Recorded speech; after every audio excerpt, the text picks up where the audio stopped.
ಎಲ್ಲ ಬಂದಾಯ್ತು. ಇನ್ನು ಬಜೆಟಲ್ಲೂ ಮೀಸಲಾತಿ ಬರೋದು ಒಳ್ಳೇದು ಅನ್ಸುತ್ತೆ. ಈಗ ಜಮೀರ್ ಅವ್ರು ಹೇಳಿದ್ ಕೇಳಿದ್ರೆ ಬಜೆಟಲ್ಲೂ ಮೀಸಲಾತಿ ಈ ಹ್ಯಾಸ್ ಅ ಪಾಯಿಂಟ್. ಆಕ್ಚುಲಿ ಅವ್ರು ಹೇಳೋ ಪ್ರಕಾರ 14% ಪಾಪ್ಯುಲೇಷನ್ ಇದೀವಿ ಅಂತಂದ್ರೆ 60,000 ಕೋಟಿ ಕೊಡ್ಬೇಕು ಅವ್ರ ಕಮ್ಯುನಿಟಿ ಅವರಿಗೆ. ಮೇಲೆ ಆಯ್ತಲ್ಲ ಇನ್ನು ಕೊಟ್ಬಿಡಿ ಅದರಲ್ಲೂ. Has a point. Yes yes ತೇಜ್ತೀನಿ ಮೇಡಮ್. ಅರುಣ್, ತೆರಿಗೆ ಸಂಗ್ರಹದ ಗುರಿ ಯಾಕಂದ್ರೆ ಇದು ರೆವಿನ್ಯೂ ಪ್ಲಸ್ ಬಡ್ಜೆಟ್ ಅನ್ನ ಸಿದ್ದರಾಮಯ್ಯ ಮಂಡಿಸಿದ್ದಾರೆ ಅಂದ್ರೆ ನಿಜವಾಗ್ಲೂ ಅವರು ಪ್ರಶಂಸೆ ಮಾಡಬೇಕು. ಯಾಕಂದ್ರೆ ನಮ್ದು 24-25 ತೆರಿಗೆ ಸಂಗ್ರಹದ ಗುರಿ ಇದ್ದದ್ದು 2,63,000 ಕೋಟಿ ಇತ್ತು. ಜನವರಿ ಅಷ್ಟೊತ್ತಿಗೆ ನಾವು 2,06,000 ಕೋಟಿ ಸಂಗ್ರಹ ಮಾಡಿದೀವಿ. ಫೆಬ್ರವರಿ ಮತ್ತು ಮಾರ್ಚ್ ಅಲ್ಲಿ ಹೈಯೆಸ್ಟ್ ಸಂಗ್ರಹ. ಹೆಚ್ಚಿಗೆ ಮಾಡಿದ್ಮೇಲೆ ಸಂಗ್ರಹ ಹಾಗೆ ಆಗುತ್ತೆ. ತೆರಿಗೆ ಅಲ್ಲ, ತೆರಿಗೆ ಎಲ್ಲ ಸಂಗ್ರಹ ಮಾಡಿ ಯಾವ್ದ್ರಲ್ಲಿ ಕಡಿಮೆ ಮಾಡಿದ್ರೆ ಎಲ್ಲ ಇನ್ಕ್ರೀಸ್ ಮಾಡಿರೋದಲ್ವಾ? ಬಿಜೆಪಿ ಸರ್ಕಾರ ಇದ್ದಾಗ 2019ರಿಂದ 23 ಒಳಗೆ 50,000 ಕೋಟಿ ಕೊರತೆ ಇತ್ತು, ಡಿಫಿಸಿಟ್ ಇತ್ತು. ನಮ್ಮದು ಸರ್ಪ್ಲಸ್ ಮಾಡಿದೀವಿ. ನಿಮ್ಮಲ್ಲೇ ಒಂದು ಪಾಯಿಂಟ್ ಇದೆ ನೋಡಿ, ನೀವು ಟ್ಯಾಕ್ಸ್ ಅಲ್ಲಿ ಸರ್ಪ್ಲಸ್ ಮಾಡಿದ್ರಿ ಅಲ್ವಾ? ಒಂದ್ ನಿಮಿಷ ನಾನು ಕಂಪ್ಲೀಟ್ ಮಾಡಕ್ ಬಿಡಿ. ಇವಾಗ ಇವರು ನಮ್ಮ JDS ನ ಇವರು ಹೇಳ್ತಾ ಇದ್ರು, ಮಂಜಣ್ಣ ಅವರು. HDK ಅವರು ಇದ್ದಾಗ ಅಬಕಾರಿ ಬಗ್ಗೆ ಮಂಜಣ್ಣ, ನಾನೇ ಆಸ್ ಎ MLC ಒಂದು ಪ್ರಶ್ನೆ ಕೇಳಿದ್ದೆ. ಅಬಕಾರಿ ಇನ್ಕಮ್ ಅನಿವಾರ್ಯವೇ ಅಂತ ಅವ್ರು CM ಆಗಿದ್ದಾಗ, ಕುಮಾರಸ್ವಾಮಿ ಅವರು CM ಆಗಿದ್ದಾಗ ಅನಿವಾರ್ಯ ಅಂತ ಕೊಟ್ಟಿದ್ದಾರೆ. ಪ್ರಾಮಾಣಿಕವಾಗಿ ಇರ್ತಕ್ಕಂಥ ವಸ್ತುಸ್ಥಿತಿಯ ಆನ್ಸರ್ ಇದೆ ಅಣ್ಣ. ಅಂದ್ರೆ ಅಬಕಾರಿಯನ್ನ ತಾವೇನು ಆ ಆದಾಯವನ್ನ ನೀವು ಇರ್ಲಿಲ್ಲ, ಇದು ದ್ವಂದ್ವ ನೀತಿ ಸರಿಯಲ್ಲ. ನೀವು ಅಧಿಕಾರದಲ್ಲಿ ಇದ್ದಾಗ ನೀವೇ ಅಬಕಾರಿಯ ಪಾಯಿಂಟ್ ಅದಾಗಿರ್ಲಿಲ್ಲ. ಮಾತೆತ್ತಿದ್ರೆ ಗಾಂಧಿ ಗಾಂಧಿ ಅಂತ ಹೇಳ್ತಾ ಇದ್ದೀರಾ. ಗಾಂಧಿ ಅವ್ರದ್ದೇನಿತ್ತು? ಮದ್ಯ ಮುಕ್ತವಾಗಬೇಕು. ನೀವು ನೋಡಿದ್ರೆ ಮದ್ಯವನ್ನೇ ಹೆಚ್ಚಿಗೆ ಮಾಡ್ಕೊಳ್ಳೋದಕ್ಕೆ 40,000 ಕೋಟಿ ಟಾರ್ಗೆಟ್ ಬಿಡಬೇಕು, ತಂಬಾಕು ಬೆಳೆಯೋದನ್ನ ಬಿಡಬೇಕು, ಅದನ್ನ ನಿರ್ಧಾರ ಮಾಡೋಣ. ಇಡೀ ರಾಷ್ಟ್ರದಲ್ಲಿ ಈಗ ಗಾಂಧಿ ಅವರು ಬಂದ್ ಮಾಡಿದ್ದು, ಸಿಂಗಲ್ ಅಂಕಿ ಲಾಟರಿ ಬ್ಯಾನ್ ಮಾಡಿದ್ದು ಕುಮಾರಸ್ವಾಮಿ ಅವರು. ಸಾರಾಯಿ ನಿಷೇಧ ಮಾಡಿದ ನಂತರ ಆದ ಲಾಭ ಏನು? ಅರವಿಂದ್, ವಿಷಯಾಂತರ ಬೇಡ. ಇವಾಗ ಕ್ಯಾಪಿಟಲ್ ಎಕ್ಸ್ಪೆಂಡಿಚರ್ 2,55,000 ಕೋಟಿಯಲ್ಲಿ ನಾವು ಜನವರಿ ಅಷ್ಟೊತ್ತಿಗೆ 31,000 ಕೋಟಿಯನ್ನ ವ್ಯಯ ಮಾಡಿದೀವಿ. ನಾವು ಈಗ ಇನ್ನೂ ಅದು ಜಾಸ್ತಿ ಆಗ್ತಾ ಇದೆ. ನಾವು ಮೂಲಭೂತ ಸೌಕರ್ಯಗಳಿಗೆ ನಾವು ಹಣವನ್ನ ಕೊಟ್ಟಿದ್ದೀವಿ. ಮತ್ತೆ ಗ್ಲೋಬಲ್ ಇನ್ವೆಸ್ಟರ್ ಮೀಟ್ ಅಲ್ಲಿ ಅವರಿಗೆ ಆಶಾಭಾವನೆ ಇಲ್ಲದೆ ಇದ್ರೆ, ಭರವಸೆ ಇಲ್ಲದೆ ಇದ್ರೆ, ಕರ್ನಾಟಕದಲ್ಲಿ ಇಷ್ಟು ಹೂಡಿಕೆ ಇತ್ತೀಚೆಗೆ ತಾನೇ ಯಶಸ್ವಿಯಾದಂತ ಒಂದು ಗ್ಲೋಬಲ್ ಇನ್ವೆಸ್ಟರ್ ಮೀಟ್ ಅನ್ನ ತಾವು ನೋಡಿದ್ರಿ.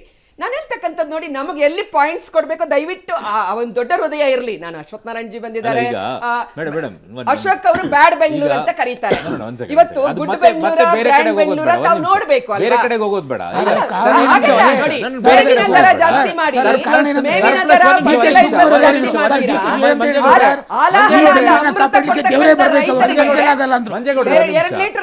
ಬೆಂಗಳೂರು ಅಂತ ಅಶೋಕ್ ಅವರಂದಿದ್ದು ವಿರೋಧ ಪಕ್ಷದ ನಾಯಕರಾಗಿ. ಮೇಡಮ್ DK ಶಿವಕುಮಾರ್ ಅವ್ರು ಏನ್ ಹೇಳಿದ್ರು? DK ಶಿವಕುಮಾರ್ ಹೇಳಿದ್ರು ಬೆಂಗಳೂರಿನ ಸರಿ ಮಾಡೋದಕ್ಕೆ ದೇವ್ರ ಮೇಲ್ಗಡೆಯಿಂದ ಇಳಿದು ಬಂದ್ರು ಆಗಲ್ಲ ಅಂತ ಹೇಳಿದ್ರು. ನೀವು ಇನ್ ಬಿಟ್ವೀನ್ ದ ಲೈನ್ಸ್ ಅಲ್ಲ ಮೇಡಮ್. ಇವತ್ತು DK ಅವರ ನೇತೃತ್ವದಲ್ಲಿ ಅಲ್ವಾ ಬ್ರ್ಯಾಂಡ್ ಬೆಂಗಳೂರು ನಡೀತಾ ಇರ್ತಕ್ಕಂಥದ್ದು. ಅದನ್ನೇ ಹೇಳ್ತಾ ಇರೋದು. ಒಂದು ಪಾಠ ಜನಸಾಮಾನ್ಯರಾಗಿ ಮೇಲೆ ಯಾರು ಗುಂಡಿಲ್ ಬಿದ್ದು ಸತ್ತಿಲ್ಲ. ಸ್ಟೇಟ್ಮೆಂಟ್ ಅನ್ನ ಓವರ್ ಆಲ್ ಆಗಿ ನೋಡೋದಿಲ್ಲ. ನೋಡಿ, KPCC ಅಧ್ಯಕ್ಷರಾಗಿ ರಾಮಾಯಣದ ರಾಮ ಲಕ್ಷ್ಮಣರ ತರಾನೇ ನಮ್ಮ CM DCM ಇದ್ದಾರೆ. ತಾವು ಚಿಂತೆ ಮಾಡಬೇಡಿ. ಬರ್ತೀರಿ ನಿಮ್ ಸರ್ಕಾರದ ಬಗ್ಗೆ ನೀವೇ ಮಾಡೋರು ಯಾರು? ಅಶ್ವಥ್ ನಾರಾಯಣ ಒಂದ್ ನಿಮಿಷ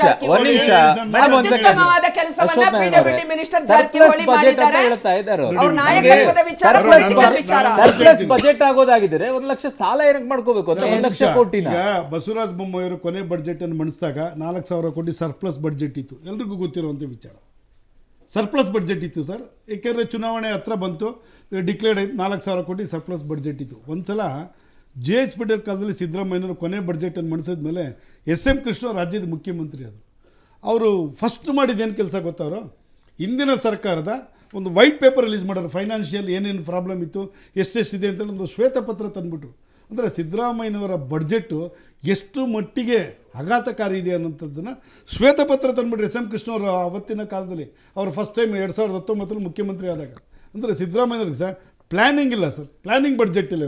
ಎಲ್ಲವೂ ನಾನ್ ಪ್ಲ್ಯಾನಿಂಗ್ ಬಡ್ಜೆಟ್. ನೀವು ಯಾವುದೇ ಬಡ್ಜೆಟನ್ನು ಮಾಡಬೇಕಾದ್ರೆ ಆದ್ಯತೆ ವಲಯಗಳಿಗೆ ಕೊಡಬೇಕು, ಆದ್ಯತೆ ವಲಯದಲ್ಲಿ ಕೆಲಸಗಳನ್ನು ಮಾಡಿಸ್ಬೇಕು. ಮತ್ತು ನೀವೇನೇ ಬಡ್ಜೆಟನ್ನು ಕೊಡುವಾಗ ರಿಟರ್ನ್ಸ್ ಬರೋ ರೀತಿಯಲ್ಲಿ ಇನ್ಫ್ರಾಸ್ಟ್ರಕ್ಚರ್ ಮೇಲೆ ಇನ್ವೆಸ್ಟ್ ಮಾಡಬೇಕು.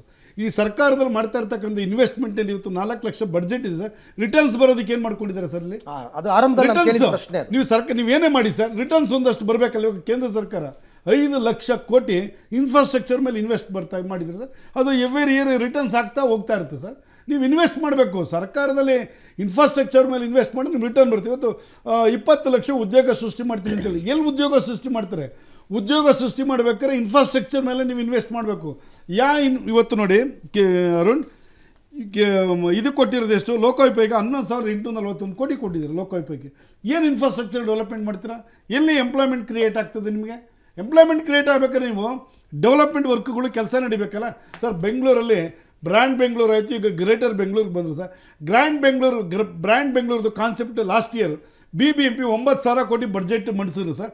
9,000 ಕೋಟಿನಲ್ಲಿ ಸರ್, ಅದು ಇದು ಶಿಕ್ಷಣ ಆಗ್ಬೋದು, ಆರೋಗ್ಯ ಆಗ್ಬೋದು, ಫುಟ್ಪಾತ್ ರಸ್ತೆಗಳಾಗ್ಬೋದು, ರೋಡ್ಗಳಾಗ್ಬೋದು, ಗ್ರೇಡ್ ಸೆಪ್ರೇಟರ್ ಆಗ್ಬೋದು. ನೀವು ಹೋಗಿ ಬನ್ನಿ ಅರುಣ್, ನೀವು ಒಂದ್ಸಲ ಉದ್ದೇಶಪೂರ್ವಕವಾಗಿ ಕೆಲ ಪ್ರಾಜೆಕ್ಟ್ಗಳನ್ನು ನಿಲ್ಲಿಸ್ಬಿಟ್ಟಿದ್ದಾರೆ.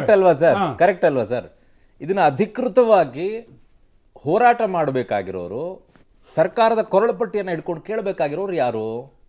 ನಾವು ಯಾರು? ಫ್ರೀಡಂ ಪಾರ್ಕ್ ಅಲ್ಲಿ ಒಂದ್ ಸೆಕೆಂಡ್, ವಿರೋಧ ಪಕ್ಷ ಏನ್ ಮಾಡ್ತಾ ಇದೆ? ಫ್ರೀಡಂ ಪಾರ್ಕ್ ಅಲ್ಲಿ ಗಲಾಟೆ ಆಯ್ತು, ಕೂಗಾಟ ಆಯ್ತು. ಕಳೆದ ಬಾರಿ ನಿಮ್ಮ ಗಲಾಟೆನೇ ನಿಮಗೆ ಸಾಕಾಗೋಗಿದೆ. ಫ್ರೀಡಂ ಪಾರ್ಕ್ ಗಲಾಟೆ ಕೇಳಿ, ನಿಮ್ಮ ಗಲಾಟೆಯನ್ನ ಬಿಟ್ಬಿಟ್ಟು ನೀವು ಕೇಳಿದಿದ್ರೆ ಸರ್ಕಾರವ ಮೂಗುದಾರ ಹಿಡ್ಕೊಂಡ್ಬಿಟ್ಟು ಕೇಳಬಹುದಾಗಿತ್ತು, ಸರಿ ದಾರಿಯಲ್ಲಿ ಹೋಗಿ ಅಂತ ಹೇಳಿ. ಮೊನ್ನೆ ನಾವು ಮುಖ್ಯಮಂತ್ರಿಗಳನ್ನು ಭೇಟಿ ಮಾಡ್ಕೊಂಡ್ ಬಂದ್ವಿ. ಏನ್ ಪ್ರಯೋಜನ? ಇದಕ್ಕೋಸ್ಕರನೇ ಹೋದ್ವಿ.